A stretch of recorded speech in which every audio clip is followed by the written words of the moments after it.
We're covering 2-2 today, which is proportional reasoning.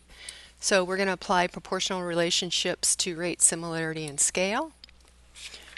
And I know we did proportions last year, so hopefully a lot of this is review. Ratio is just a comparison of two numbers by division. A proportion is an equation stating that two ratios are equal. In a proportion, the cross products are equal. And last year, that's what we practiced. We did a cross multiplication when we had a proportion. So solve each proportion. And for some reason, my division sign doesn't come out sometimes. All right, so 16 over p is equal to 24 divided by 12.9. We're going to cross multiply, so we multiply these two together, set them equal to those multiplied together. So that's what they did here. They multiplied this and this to get the 206.4. 24 times p equals 24p. And now we do our division by 24 to get p equals 8.6. And again, if you plug this into p and calculate this ratio, let me do that again. Plug this in here, calculate this ratio, it should be the same as that ratio. Okay, again here, you already see it, but cross multiply, so they have the red numbers that are multiplied together, the blue numbers that are multiplied. That gives you this equation. Then we divide our 88 out and we get c is equal to 21. Always a good idea to check things.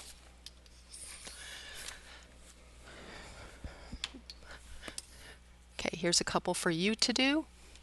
Make sure that you check them and make so that to ensure that they are correct.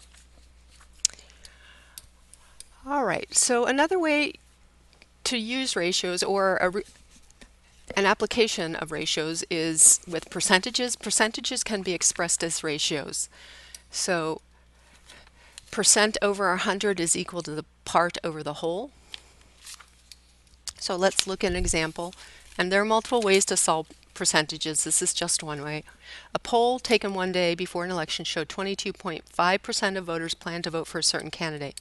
If 1,800 voters participated in the poll, how many indicated they plan to vote for the candidate?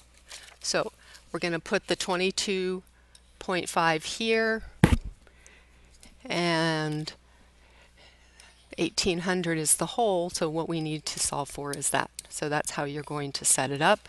22.5 over 100 equals 8x over 1,800. Cross multiply, and you end up with 405 people. So you might do that differently, but using ratios is one way to do it.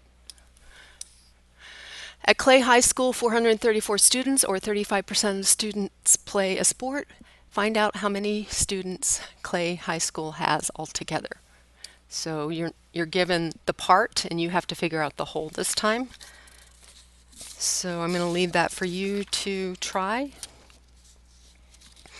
Okay, ratios can also be used with rates. A rate's a ratio that involves two different units. And I think we use this a lot where we're trying to convert things into other units. The example they have, Ryan ran 600 meters and counted 482 strides. How long is Ryan's stride in inches? And they give you the conversion from meters to inches. So they're going to set up a proportion. 600 meters over 482 strides equals how many meters per stride.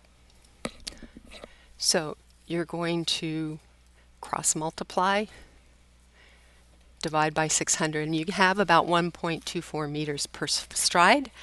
And now we have to convert that to inches. So 39.7 inches, oh, this is a ratio, is in 1 meter. So we do 1.24 meters per stride, 39.37 inches per meter, and you get about 49 inches per stride. In reality, you'd probably do this process, but you might do it in a little bit different way, and that's okay. But sometimes, especially when you're dealing with changing units, setting it up in a very structured way like this is best, so you make sure that you actually get the units that you want, which is inches per stride. Right, Lewis ran 400 meters in 297 strides. Find his stride length in inches. Ah, can't say that today. All right, you try that one. All right, last example or use of proportions that we're going to look at today is similar figures. Similar figures have the same shape but not necessarily the same size. So again, we looked at this in geometry. Two figures are similar if their corresponding angles are congruent and corresponding sides are proportional. So you probably thought you got away from geometry last year, but you didn't. In fact, you'll probably use geometry in some way or another the rest of your life. So the ratio of corresponding side lengths of similar figures is often called the scale factor. Again, another term we learned last year, which I'm sure you all remember, but just in case. All right, triangle XYZ has the following vertices.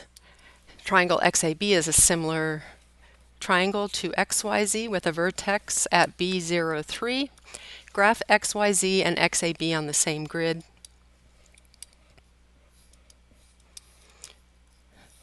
Okay, so we need the other three sides.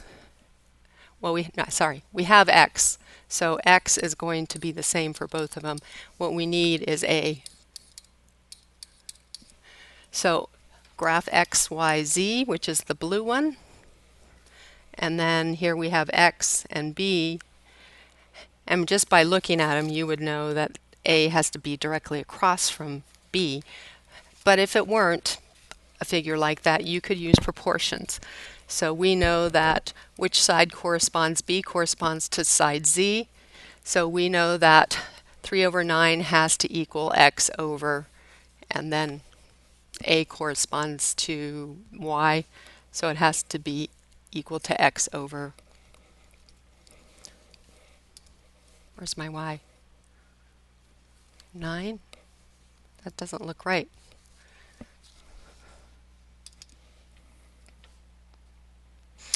Okay, so I re-looked at this. So what this is doing, we know that A is going to be directly across from B, so we know what the Y value is. What we don't really know is what's the X value. What should the X value be? The X coordinate for Y is -6, which means it's 6 units out. So we're going to take the absolute value because we're looking for a length, which is going to be 6. So x, which is the x value of A, is to 6, which is the x value of Y. Now we're going to cross multiply. We get 9x equals 18 over 9, and solve and we get x is 2. So now we know that our A is of length 2, which means the coordinate is going to be at -2 and 3.